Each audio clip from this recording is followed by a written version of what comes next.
Welcome to another episode of the Pennock Knockdown, a podcast where we unpack key strategies and tactics for people in the e-commerce space.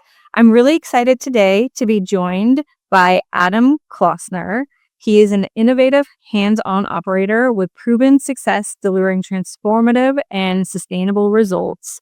He has significant experience in many areas, including corporate finance, operations, international supply chain, credit analysis, debt structuring, and a few other things. Contract negotiation is one of them. Right now, Adam is serving as president and COO at Symbiome, a microbiome R&D company that productizes its unique IP platform into groundbreaking skincare products. There, he's overseeing finance, logistics, corporate development, and a variety of marketing activities. Adam, you've got a lot going on. Congratulations, and we're so excited to have you on the show today. Yeah, thanks for having me. I'm excited to have Our shows usually dig in with a softball in your direction, and that would be in the space you're in and skincare overall. What are some key products, trends, anything like that you're kind of keeping an eye on? Sure. I think, and particularly for skincare, everyone's already so dug in. Like everyone knows what ingredients right for them, what's wrong for them. If you Google this stuff, there's a ton of just misinformation where anything from instructions to synthetic ingredients to natural ingredients, like what should you be doing, using, how should you be doing it? It's all wrong. And we're a young brand, so it's harder for us to compete and get notoriety or what forth against more established players. But I will highlight that we have our best selling product is a stem cell serum. It's called the Answer. It's a reparative serum. It's one of the only serums we launched this product 5 years ago, but it's one of the only serums formulated with an ingredient called adipocyte stem cell conditioned media, which is a propeptide, pro-collagen sort of broth derived from human stem cells. And there had been sort of ethical sourcing questions around an ingredient like this for years. One of our competitors, Skin Medica, launched a serum with it a little bit before us, but in lower concentrations. Ours is a 50% blend, which we have a National Institute of Health level data showing that at these concentrations, it's very effective at increasing cellular turnover, meaning if you put it on, you're looking younger. And just the reason I thought of this is that just in the last few months, we saw two competitors launch products highlighting this ingredient. And even on places like TikTok, like this ingredient, which was once really taboo, and people were almost grossed out by it, it's now gaining a lot of popularity, and the trendsetters and the tastemakers are saying that this could be the product of 2025. So when it was vitamin C before, or retinol, or hyaluronic acid, like all of a sudden stem cell conditioned media is It's interesting. Everyone wants to this with that. Brian Johnson Don't Die series or documentary on Netflix probably didn't hurt the cause. It's so funny that you say that, because our brand has been talking about strategic partnerships that we want to enter into in 2025, and longevity is obviously the topic du jour generally, but also specifically in the skincare space. And his name got floated. It's like, this guy's really into stem cell technology. Should we be? And he's a controversial figure, but putting aside whether it makes sense for our brand, like we literally had a conversation about him last week, being like, is this someone we should reach out to or partner with? Like, because some of the science, at least the science, is what we're doing. I love it. I was really interested in everything he's doing to the extreme, but it's interesting that he's kind of the guinea pig to take us forward in some of these new treatments. Thank you for that, and what a wonderful opportunity to potentially find good partners who are into the longevity space. When when we kind of switch gears and talk about the businesses you've been at, including Symbiome, are there any other trends that are happening here now in 2025 in terms of structures of the business, kind of focus areas in terms of like more KPIs or efficiencies that you're noticing that have shifted compared to years past?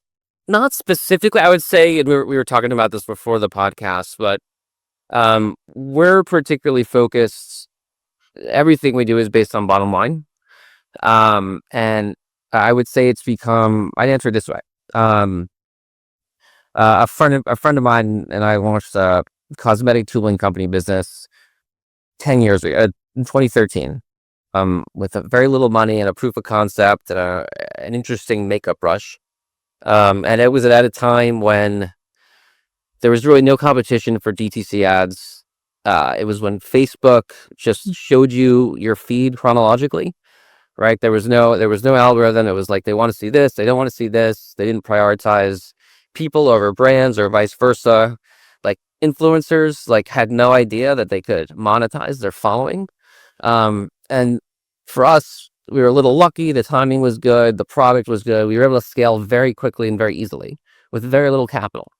Um, and then sort of, and we're shifting from sort of the beauty space and from a tooling perspective to now, skincare products, but it's become extremely competitive, and very difficult to generate revenue online versus 10 years ago versus, even 5 years ago, where, the social media platforms, your brand is dead if you're not producing interesting content. Like your followers they're gone. They'll never see you again.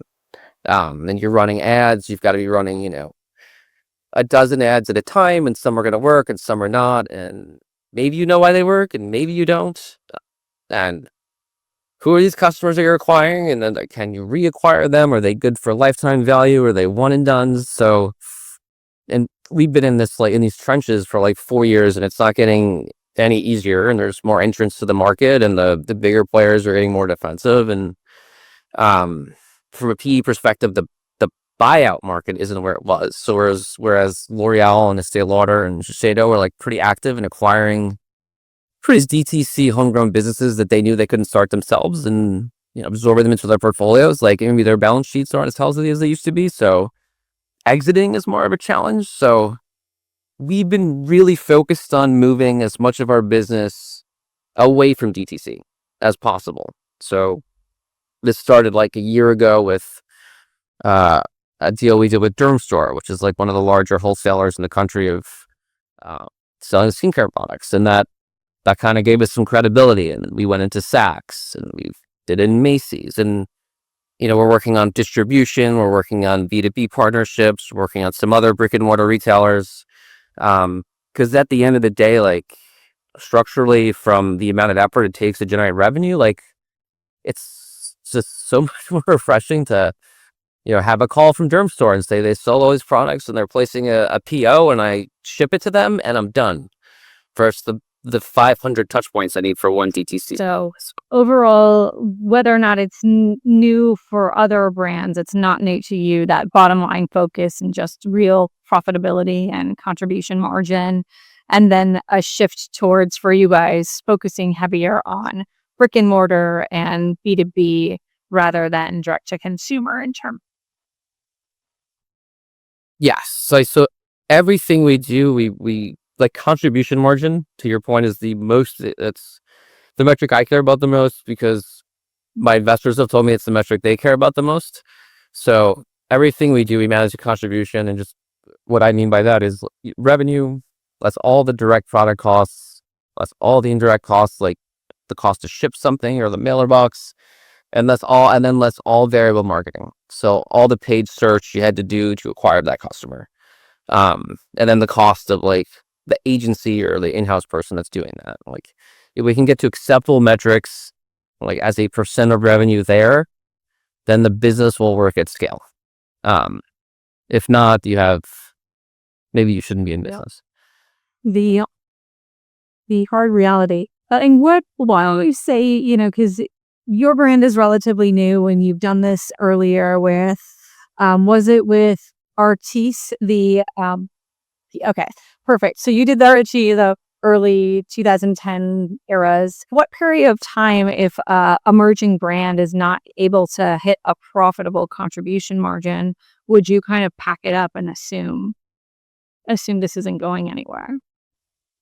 It's a good question. It's a, it's a, it depends on how liquid you are. I would say by the end of year 2, you should be able to figure this out. It's like it all is not my, I think it's true. It's all that. It's like going from like 0 to 1 million is like very difficult. And then going from like 1 to 2 is easier, and 2 to 10 is easier, and so on and so forth. It's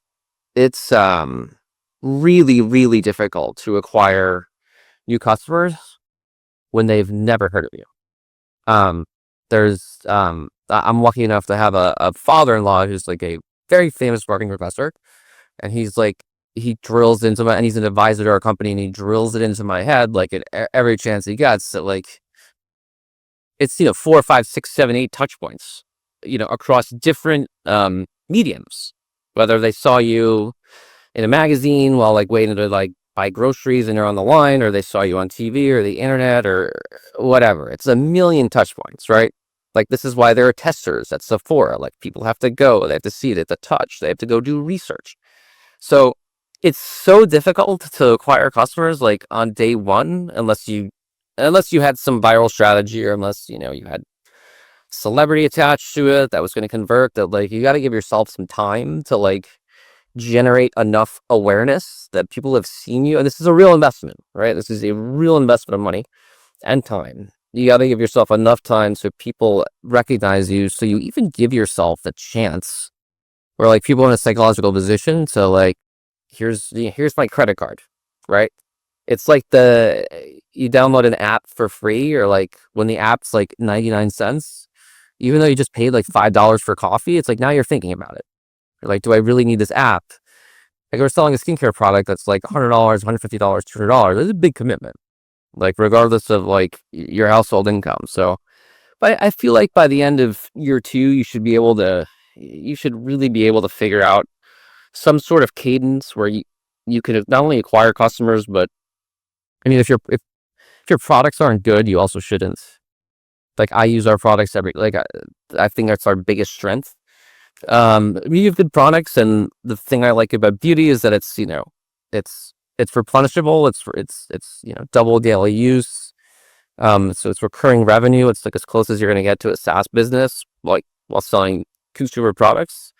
Like you should be able to keep and reacquire customers, and that should sort of cause things to stabilize. It really took us to the end of like the 7th or 8th quarter to get to a spot where we were able to essentially go back to existing investors and say, hey, we've scaled this. It took this amount of time.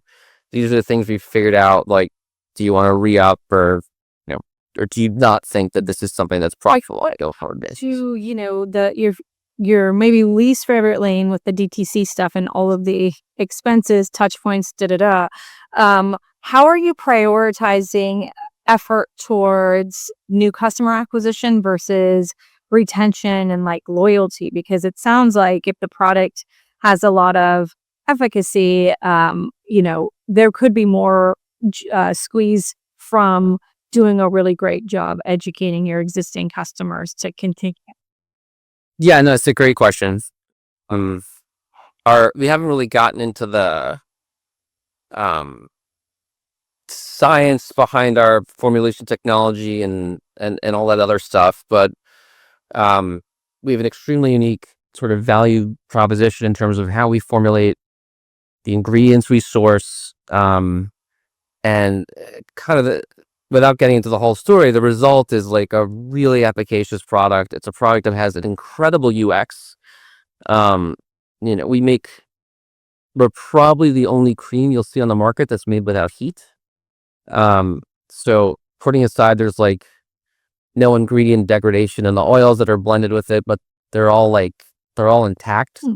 It's almost like fresh food. It's like a cold pressed juice.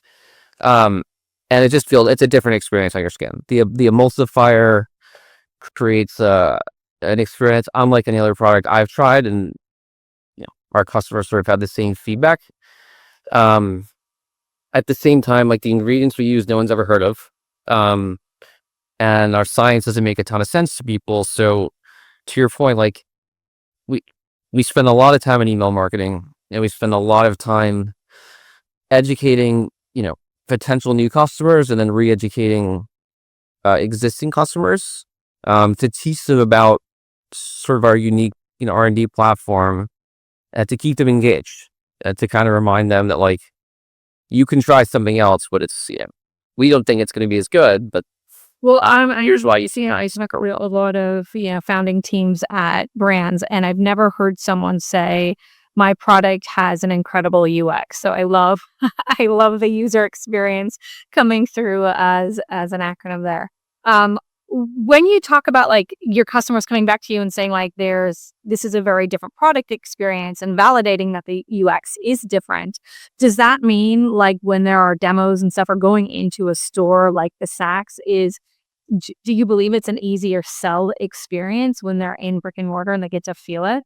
so it's hard to recreate that experience in brick and mortar with just a tester. I will say this. A serum that I mentioned earlier called the Amster, which is kind of our hero product. We sell in med spas, and estheticians use it as a post-procedure balm, to make the skin feel better. So, for example, I'll shout these people out. We do business with a spa in Brentwood called Vanessa Hernandez Skincare. It's an amazing door for us. It's an amazing team. And they will do these like $1,500 microneedling or PRP procedures. And then when those procedures are over, they'll take the serum and put it on someone's face to accelerate healing. And that converts. So it's also like you just spent $1,500 on a procedure. You can probably spend $200 on a serum, especially when the esthetician, who's the expert in the room, is telling you to put this on afterwards to like, accelerate the healing in your face. So in that essence, yes, we've been very successful doing that. We've also done, there's a small door in New York City called Owned a Beauty, which used to be Naomi Watts' clean beauty company. And they have estheticians, and we've done some spa takeovers where we incorporate, some of our oils or creams into like there'll be like a Symbiome facial. And then we've seen a lot of success with the customers purchasing some of these products that were incorporated afterwards. And I'll say that like we're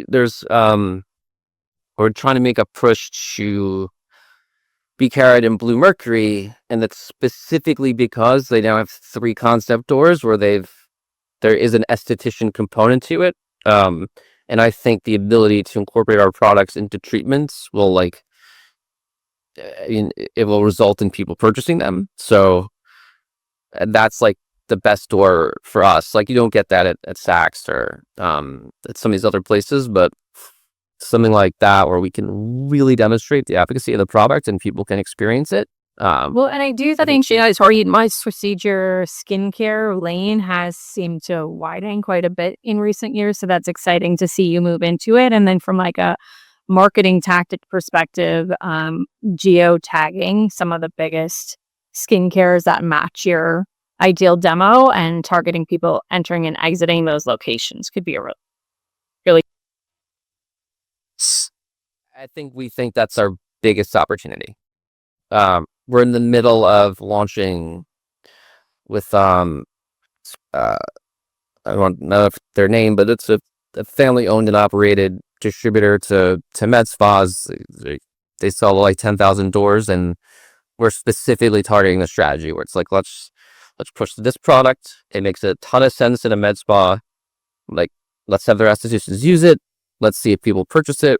And then we can always expand into other SKUs and stuff. Love it. Down the road.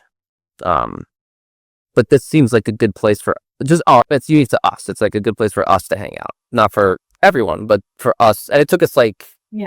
it took us like 4 years to Yeah. figure this out.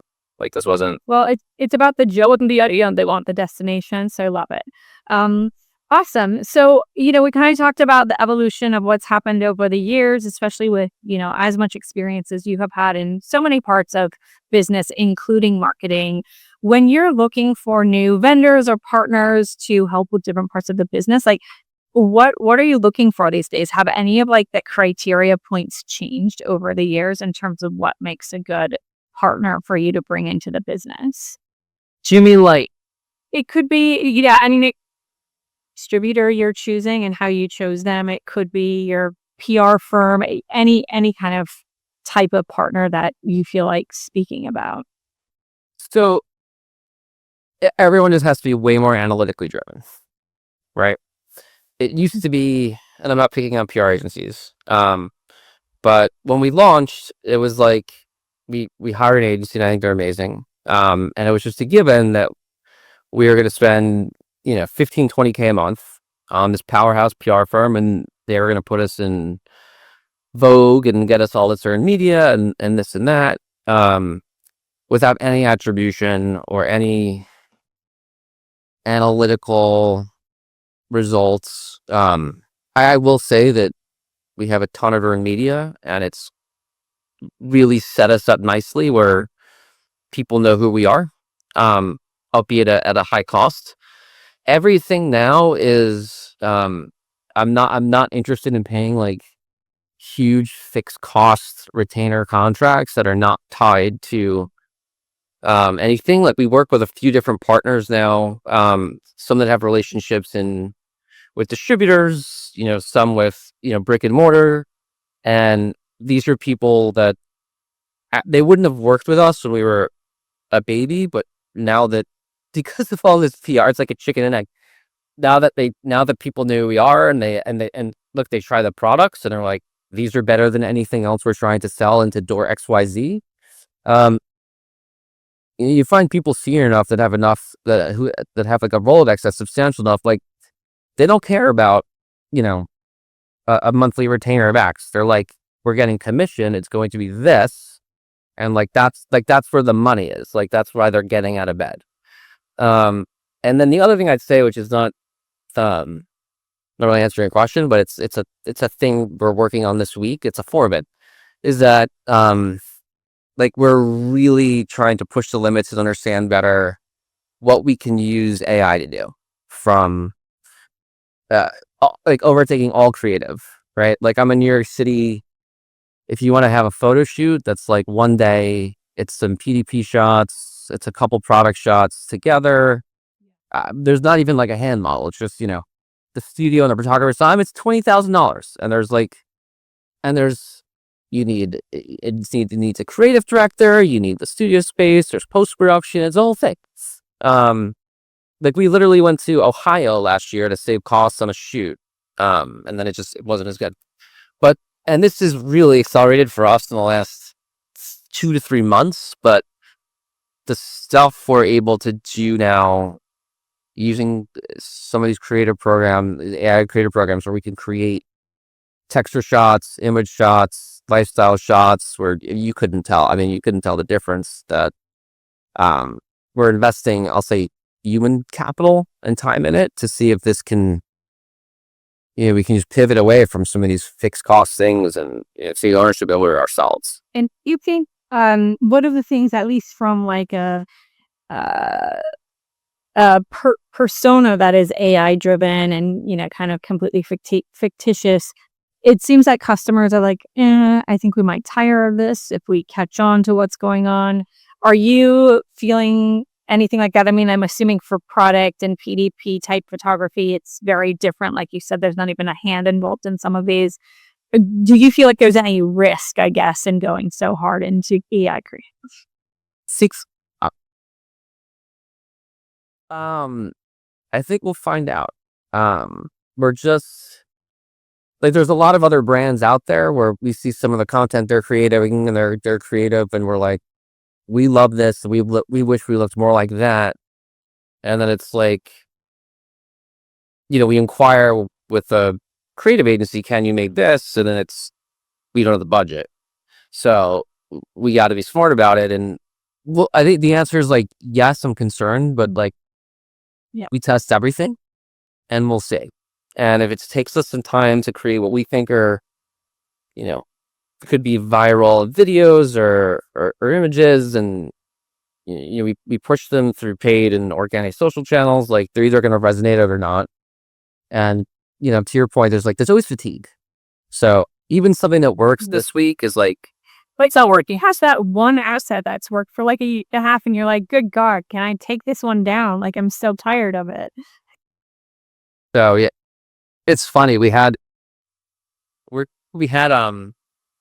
bunch of stuff last year that we thought would perform that just, and these were all like I can't think of the term, but just people talking to a camera about why they like this product.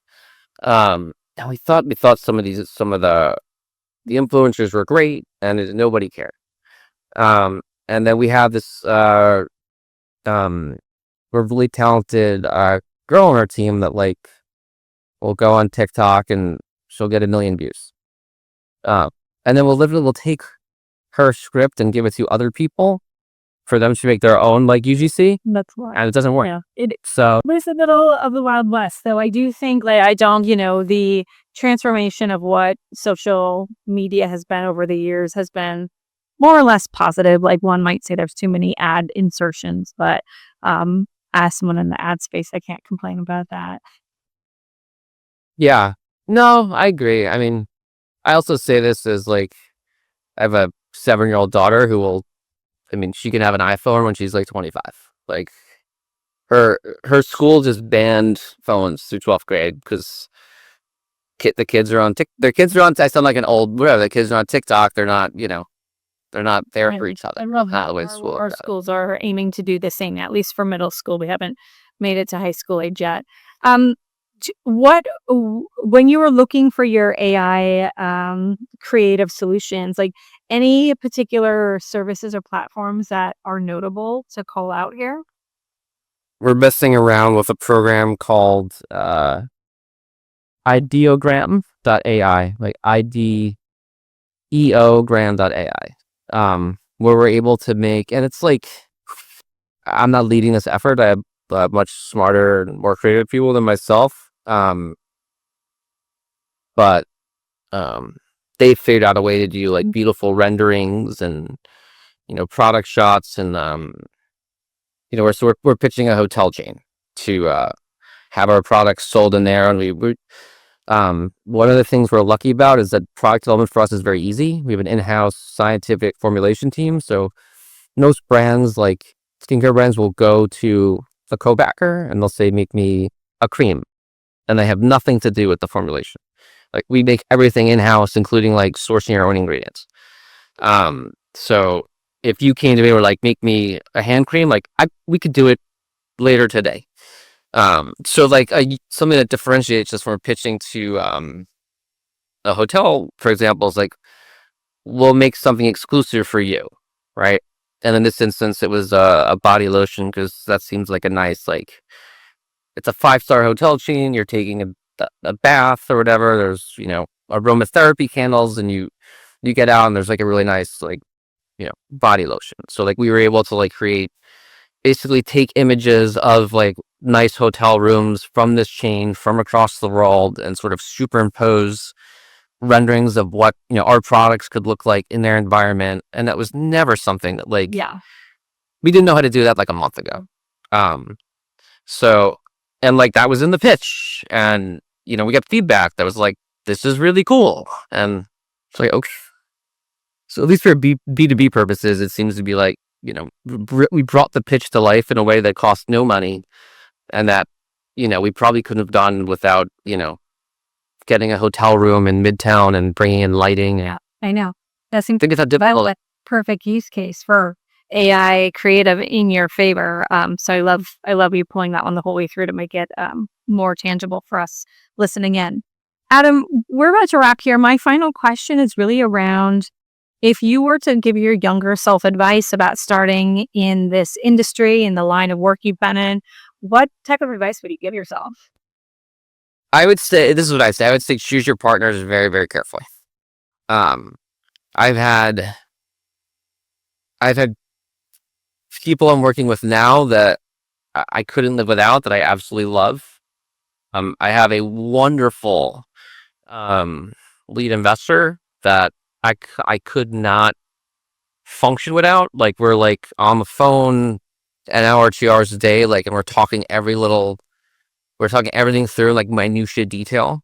Like, I've had I've also had partners that I was friends with beforehand, where it was like oil and water when we went into business together, and you wouldn't think that, especially when you're younger, having not been like burned in that sort of way.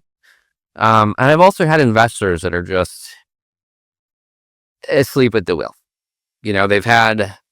I've worked with VCs that have probably stumbled into like multi-billion-dollar successes, by being in the right place in the right time. And all those businesses were tech, or things that would have blown up in the last 8 years. And then our business is very different. And they kind of just, I think some of them just assumed it would work, versus like rolling up their sleeves and being really hands-on and making sure like you were doing everything you could as a founder to like not essentially not burn their money. So yeah, I would say choose your partners very carefully, and I would say choose your investors very carefully, who are also your partners, but they're Yeah. not your day-to-day. This is great. Adam, thank you so much for being on the show today. People want to check out more of what you're up to. Where can they follow along? They'll check out Symbiome. It's like it's SYNBIOME.com. And your social. Uh, yeah, my email is adam@symbiome.com. If anyone wants to chat, I'm available. You can find me on LinkedIn, I suppose, and can chat that way. But always happy to network, always happy to connect. I think that's another thing I would just say as advice. Like, talk to as many people as you can always, because you never know. We had one of those recently where it was a LinkedIn message that I never would have answered, could essentially change the direction of our business, and it's through something random that happened like 3 years ago, and everyone just stays in touch.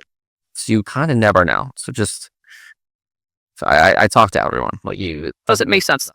That's also good advice, because I think people are often scared to reach out.